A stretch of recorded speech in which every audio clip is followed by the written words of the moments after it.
Hi and welcome back to my channel, and if you're new, hi and welcome to my channel. I'm continuing with the rising sign readings for the rest of January because I've just been thrown by Mercury retrograde and his post shadow and stop starts blah blah blah. Yeah, it's been not an easy time for me because having a lot of Virgo in my chart, it's really annoying to be so disorganized. Yeah, anyway, so we're up to Capricorn rising. Now, I like to say a bit about what's going on in the skies at the moment. As I mentioned, well, before I jump into the cards, and as I mentioned, with my difficulty with this recent Mercury retrograde phases, yeah, by the time I have this up, he'll be out of his post-shadow phase. And so the next time he's going to be retrograde is early April. He'll be retrograde in the top eccentric true sidereal sign of Pisces. And yeah, I follow top eccentric true sidereal now because it actually uses the visible sky as you'd see it through a telescope, and takes into account the actual size of the constellations instead of where tropical place them in neat 30-degree sections for every single sign, which isn't actually what happens. It's not what the sky looks like, and astronomy websites will show that, you know, that where the actual placements are and the actual size of the constellations, and they're not going to line up with tropical, the tropical system. It's just, you know, it's because they're using the actual visible sky, because they have to work with the visible sky to know what's going on for us in astronomy. So it makes sense. Anyway, so having said that, Jupiter, I'll keep going with what's going on in the skies. Jupiter has stationed direct. He's in post-shadow now. Mercury's, I think I just mentioned Mercury's going to be in his top eccentric sign of Pisces in early April. That's his next time he's going to be retrograding.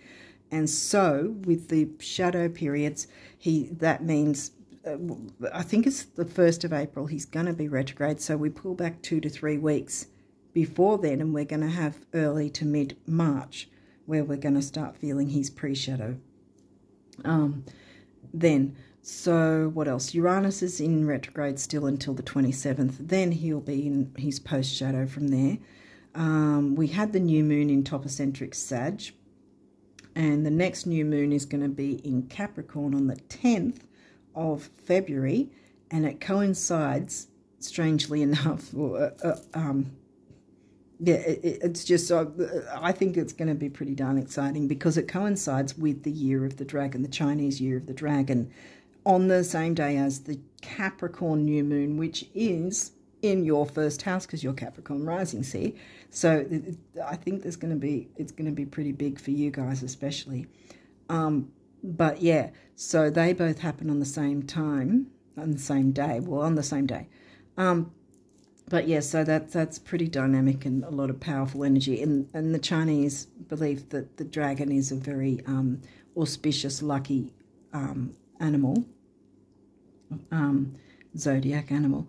And they also believe that I think they also believe the year of the pig is also auspicious. I think, or they used to like to have children in the year of the pig or something like that, I think. But also that they believe that the lucky number is 8. And as it turns out, this year culminates to an 8. So we've got Capricorn, new moon, same day happens year of the dragon, dynamic lucky dragon, in an 8 year. You want to be jumping into those energies. So if there's any dynamic or anything that needs clearing up, do that now before the 10th of February. That's probably why things have been so late, because the first few readings that I've done didn't really cover February because I got them out earlier. But yeah, I think that there was a reason you guys were able to tap into February, you know. So then I think with the eclipses, we're really out of the 3-month window from not February, the October eclipses that happened, but they can have a 3 to 6 month window in their shadow periods, so that might still be in effect. But the next eclipses happen, well, one eclipse anyway, technically, happens in April, but a lot of places will say there's a full moon eclipse in they'll probably say it's in Libra, but it's actually going to be in Virgo. But it's not actually going to be an eclipse either, because the degrees are going to be very close, but not close enough to be considered an actual eclipse event. Having said that, it's still going to be more potent than a regular full moon. So it's still going to be full moon in Virgo, but it's going to be more potent than a regular full moon. So I'd give about 1.5 months of the window of pre-shadow, post-shadow with that one. 2 weeks later, after the full moon in Virgo on the 25th of March, 9th of April will be new moon in Pisces, and that will actually be an eclipse. And then the next eclipses happen in September and October further in the year, and they're going to be swapping signs because, as I said before, the constellation sizes are very different, and the hugest constellations and the Pisces and Virgo, they're quite massive constellations, whereas Scorpio and Cancer are very tiny, and Virgo and Pisces are really huge. So what's happening in September and October is the signs, they'll be swapping, but they'll be the same signs. So full moon eclipse, it will actually be an eclipse in September, will be in Pisces, and the new moon eclipse in Virgo, topocentric, remember, early October, will also be an eclipse. So the signs will be swapped out, where it's a new moon ending with a new moon in Virgo, but now we're starting with a full moon in Virgo in March. And like I said, because the first one's not really actually an eclipse, I'd be going 1.5 months with the pre-shadow and the post-shadow time frames. Okay, I think that's all I needed to say. So Capricorn risers, let's jump into your reading and see what came through. 9th house, well, that's your higher learning, like, you know how the opposite is the Gemini 3rd house, where it's early learning and childhood learning. 9th house is like your university, higher learning, you know, college, all that sort of thing, where you get all your degrees and all that sort of, that's the sort of type of learning. It can be about spirituality, organized religion, or religion in general, philosophy, travel, long distance travel, whereas the opposite to that is short distance travel of the Gemini 3rd house. But we're not talking 3rd house at this point. We're talking about 9th house, and your 9th house is in Virgo. Yeah. Okay, so you've got the Sagittarius house covered by the sign of Virgo. So you may find that you travel for health reasons, or you, in some sense, traveling helps your health in some way. Maybe that's emotional health even. Who knows? Okay, we'll see what else goes on. Mars.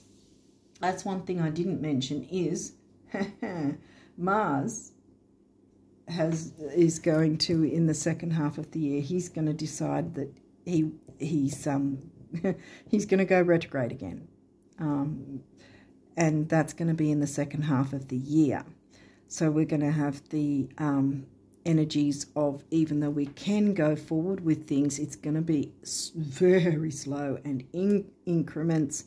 And if we're not already aware of it, it's going to be royally frustrating.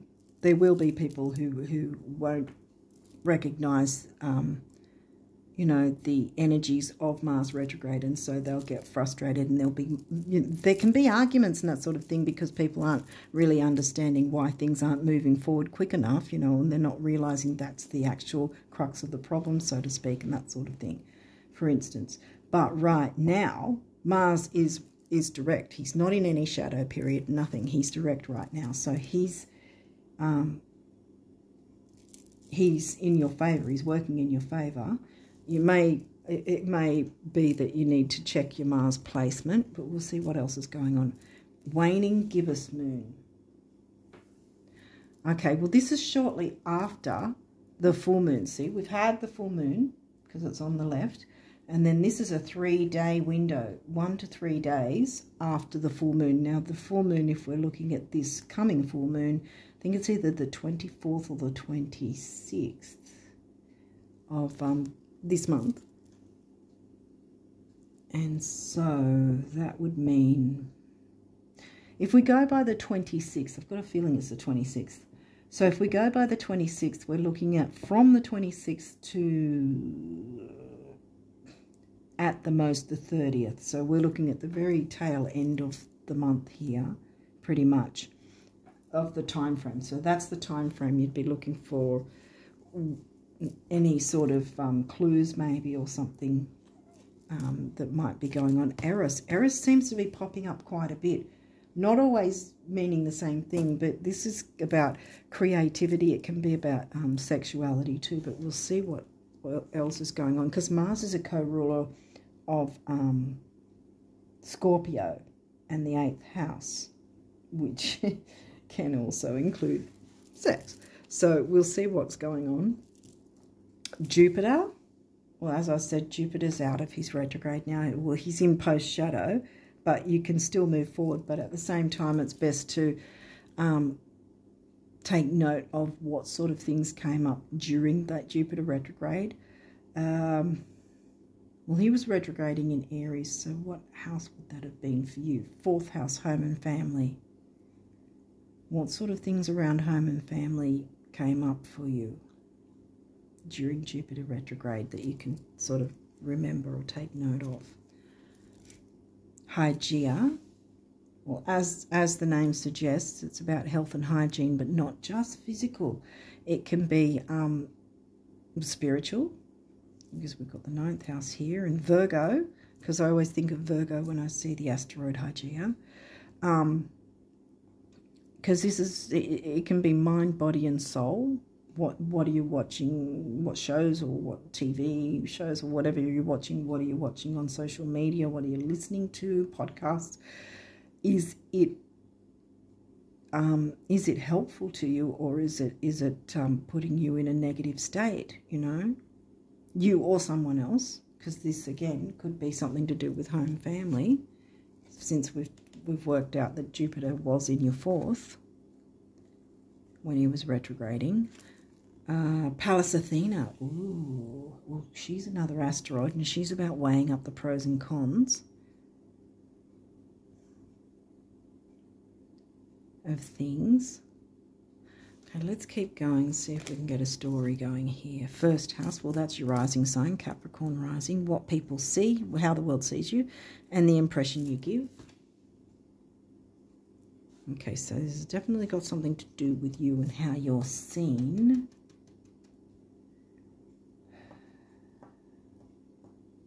Perhaps your views, or something that you want to do regarding travel, how you want to plan that even, maybe.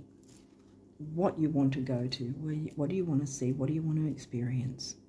Okay, what else is there? Virgo. Virgo's in your 9th. The energy around you is dutiful, hesitant, and humble, with a discriminating, diligent, and painstaking air. Okay, let's see what else has come through. 3rd house. Well, I went on about 3rd house quite a bit. I was wondering why I was saying 3rd house when it hadn't come through. Perception. Well, this is smack bang in the middle. So there's some sort of clearing out needed with your perceptions. Right under Eros, might have something to do with creativity.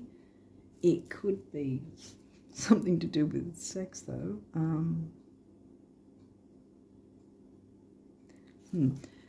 Gemini's your 3rd house, like Gemini themes. 3rd house is in Pisces, so that's about spirituality. Here we go again with the, because spirituality is 9th house as well. This can be fears, self-undoing. There's good and bad sides to all signs anyway. But this can be about art. Like, this is the Gemini on the card, but it's in the sign of Pisces, which is about art, beauty, art of all kinds, like music, painting, writing, sculpting, singing, dancing, whatever, theatrical work, all that sort of thing comes into Pisces, as well as spirituality and mediumship and all that sort of thing too. So third house is communicating. So you communicate like a Pisces, for instance, because Pisces is covering your third. Yeah, Neptune, dreams, right. So you might communicate Neptunian-like with your third house. Sun being, this could be your actual sun sign.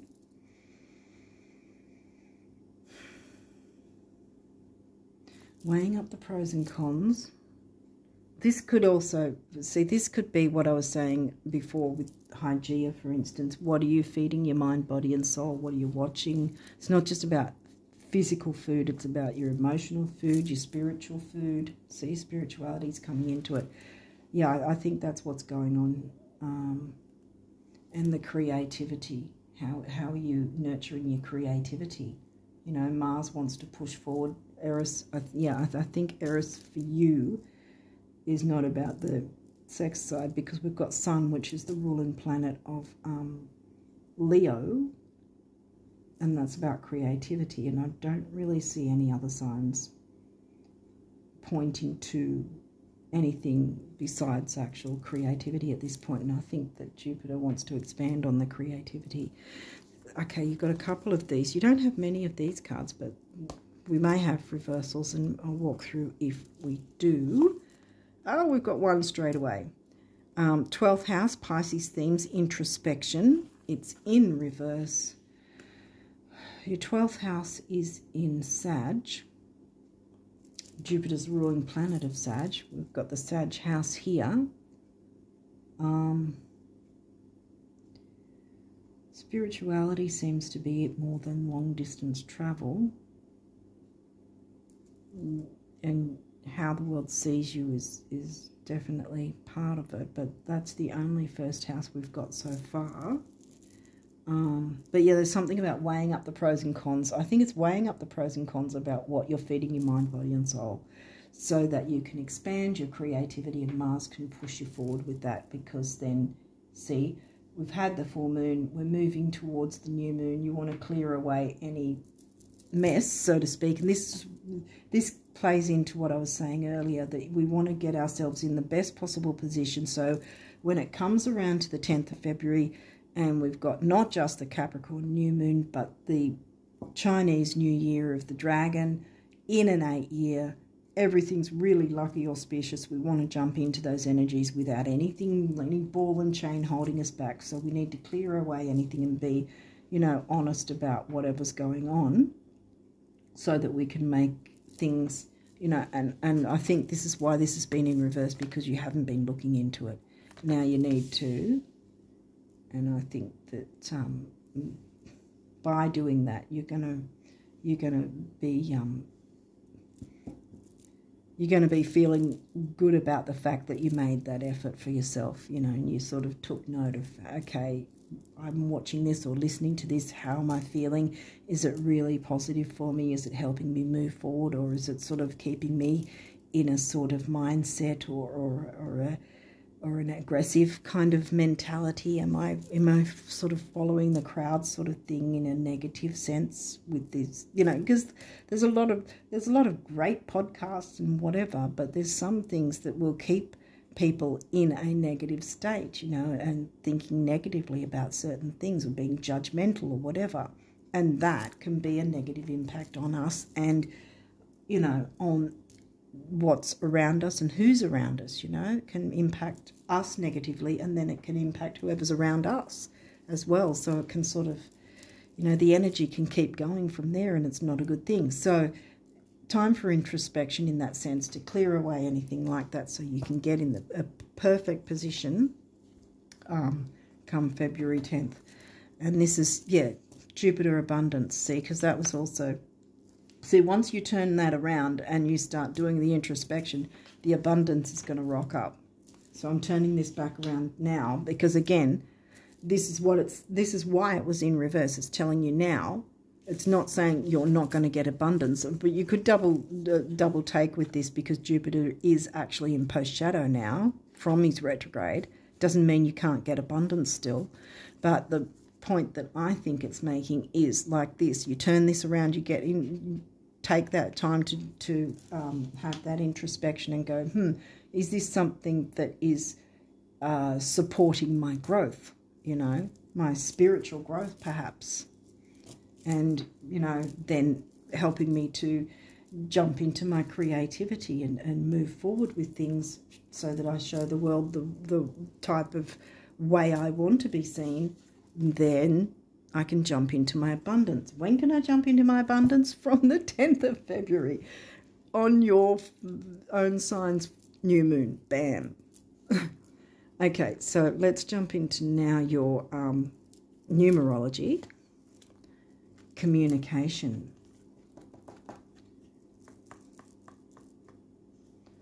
Third house can be siblings, cousins, neighbours, aunts, uncles. There might be something involved with that because it's communication, so it's communicating with something.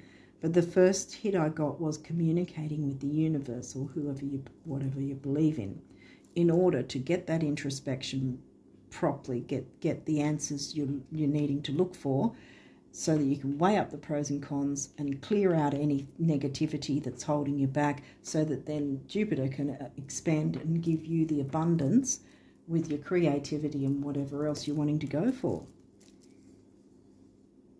And this is the solar plexus, which is about personal power, self-worth, ambition, intellect, ambition as well, which is 10th house Capricorn Saturn, you know, career ambition, bam, again.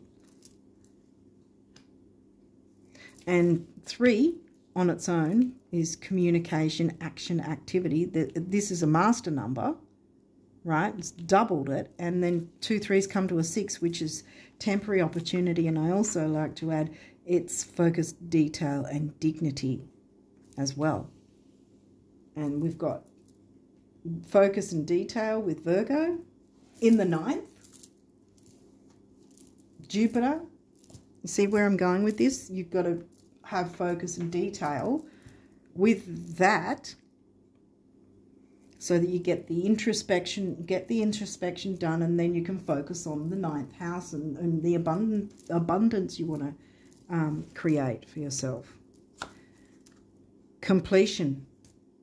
Complete the cycle, clear things away. So full moon's completion. This is reiterating what needs to be tweaked, changed, maneuvered to get yourself in place for the next new moon, which is in February the 10th. Did I mention that?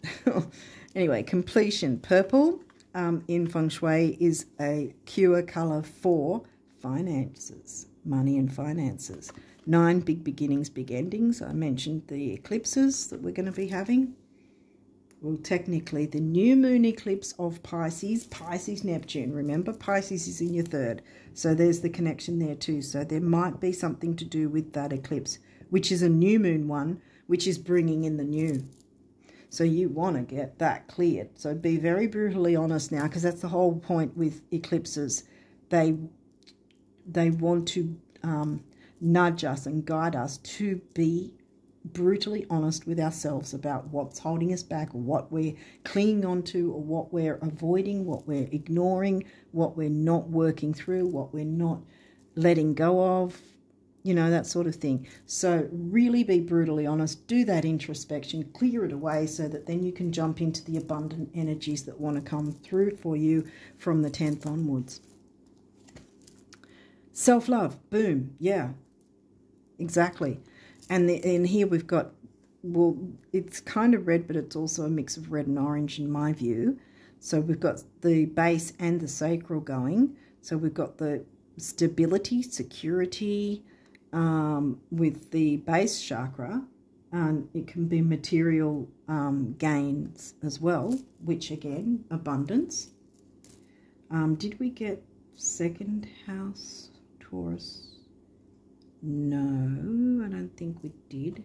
But yeah, anyway, and then the orange sacral is about creativity, healing, control. Yeah, I think that it's mostly creativity for you. Blue is the throat chakra, third eye. Oh, sorry. Why did I say third eye? I don't know why. It might have to do with Neptune, because that's also about psychic ability there. So there might be something there. If you clear this away, that's going to be part of your creativity that's going to come through and probably bring you abundance in some way. That's probably why I said third eye. Okay, well, throat chakra is about creativity and self-expression and communication, because, I mean, we use our voice to communicate, see, so, yeah.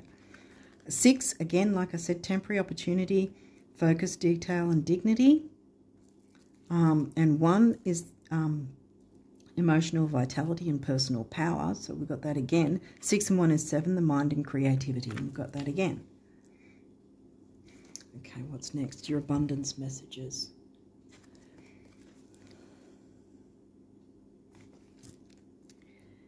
Thinking different thoughts than you have ever thought before is the only path to answers, healing, new genes, or anything that glitters. And you know how good you look in new genes, the universe. Okay. So the way you think is going to change everything. And the way you think will be improved by doing that introspection, weighing up the pros and cons about what things are helpful to you, what things will help you to grow, blossom, improve your life, I guess, in a way that will make you happy rather than pull you down and keep you getting pulled backwards into negative energies.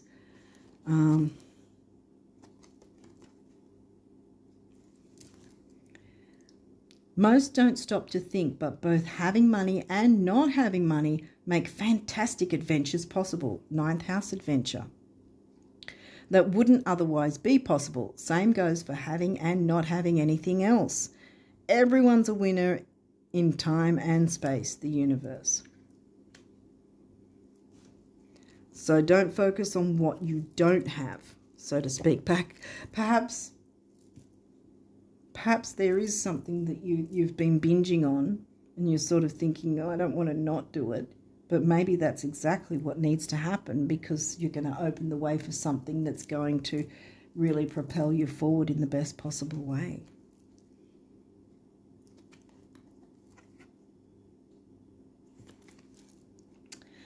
Ever wonder why some of those who achieve incredible success, amass fortunes, and enjoy sizzling relationships seem so unlikely? It's because intelligence, looks, even creativity come in a distant second place to believing. Achievers achieve because they believed they could, and followed up with consistent baby steps, and so the heavens and earth were moved. I believe in you, says the universe. See? The universe believes in you, so jump in. Make that change. Be brutally honest with yourself.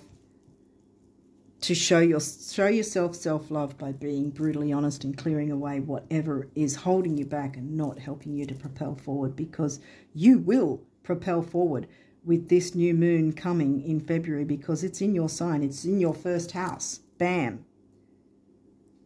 And like I said, year of the dragon on the same day as the new moon. That's not like coincidence. That's like pretty huge energy. So I'd be really clearing out any ridiculous things that you really don't need in your life. And then, you know, this isn't a hard task. It's sort of like, okay, what can I hold on to that's positive, that's lifting me up, that's, you know, that's supportive, that's bringing good energy, all that sort of thing. That's what you need to focus on. Okay.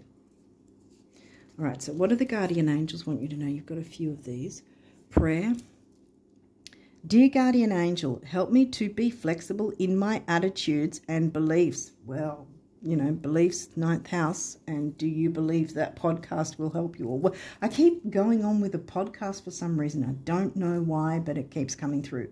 But that's an example. It might not be a podcast you're listening to, but it might be something that you've got so used to, but you maybe haven't sort of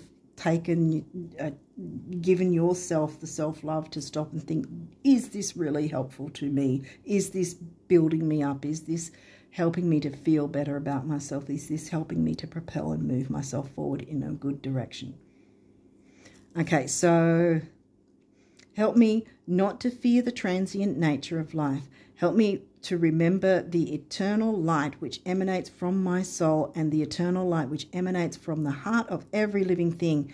Help me to remember that I am eternally guided and loved by God and all creation. Yes, you are. Next.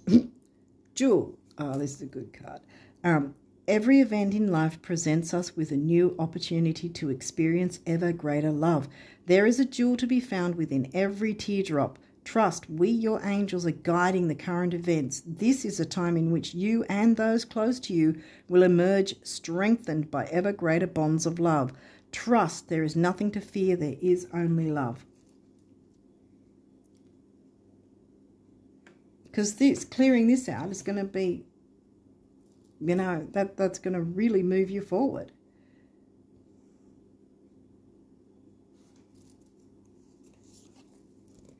It'll help, like I said, knock-on effect and all that sort of thing too, with whoever's around you. Intuition. Intuition, see, Neptune. Pisces in your 3rd. Communicating with your intuition. Trust your intuition and know that what seems logical may not necessarily be right. See, we're not talking logic all the time. Sometimes it is something that will make a change and you won't realise just how big a change it made until it's not part of what you do anymore, kind of thing. The answer to your question lies inside your heart. Endless possibilities exist for you. Stop trying to work it all out and feel your way through. We, your angels, will guide you. Trust your feelings. What feels right is right. So if you feel that something is a little off and it's not really helpful for you, then, you know, clear it away. Let it go. Okay, dreams. This is a wondrous time of healing and positive transformation. Embrace life each moment and keep focused on your dreams. Retain the purity of your vision and you will draw success to you. All you ever wished for, even that which seemed a distant dream, is about to manifest. Yeah, oh, I'm putting that up here because I think that's got to do with your creativity and communicating your creativity and the expansion of it. All you ever, what does it say? All you ever wished for, even that which seemed a distant dream, is about to manifest. So that's pretty big. Like I said, 10th of February, keep that date in mind. Guardian angel. Trust, all unfolds in perfect timing. You are one with divine will. Focus only on love and all you truly desire will manifest at the most perfect moment, manifest again. See? Be patient. I, your guardian angel, am watching over you. Where do I put this? I'll put it here, I think. Next to the other manifest card. Invitation. We, your guardian angels, ask you to invite us into your heart. Talk to us at any time. Share with us your fears and concerns, as well as your joys and pleasures. There is no need to be formal, for we have known you since before the dawn of time. In fact, we know you better than you know yourself, and we love you just as you are. We'll put that one there.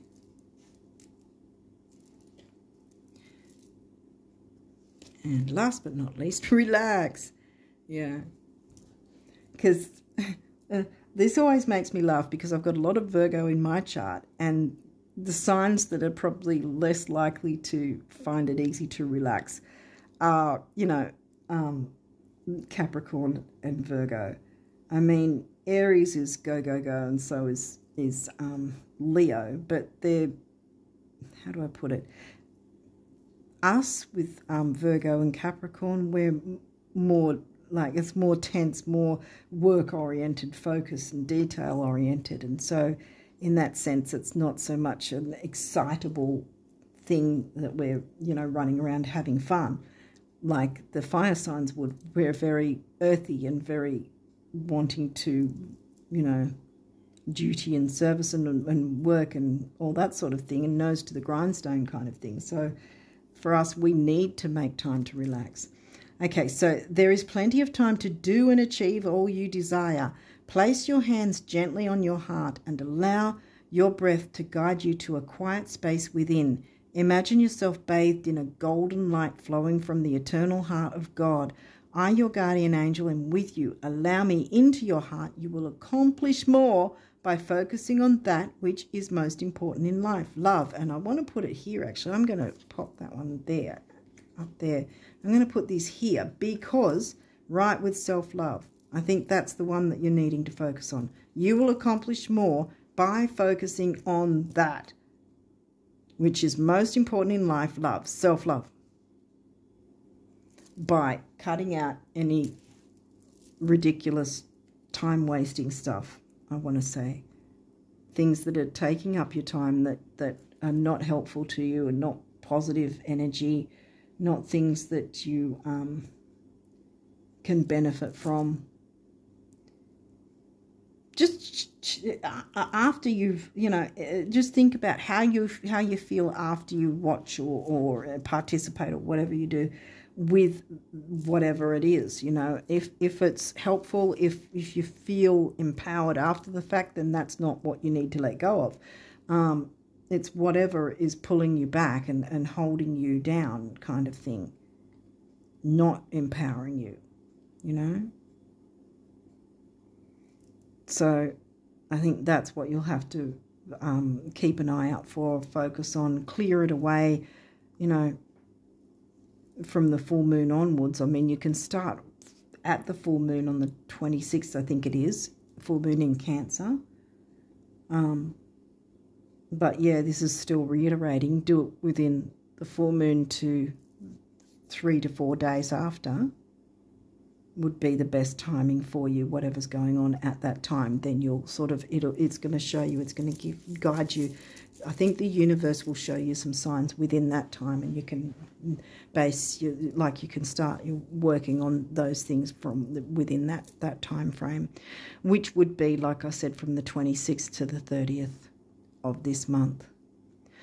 Okay, so with that, I think I'm going to leave it there, and I wish you all the best of luck for the rest of January and the start of February. And I will be doing another reading for February, and it's not going to be as late in the month as it has been this month, because, yeah, now that Mercury will be out of his post-shadow, things are going to start moving forward much easier for a lot of us who have actually been affected by this recent Mercury retrograde.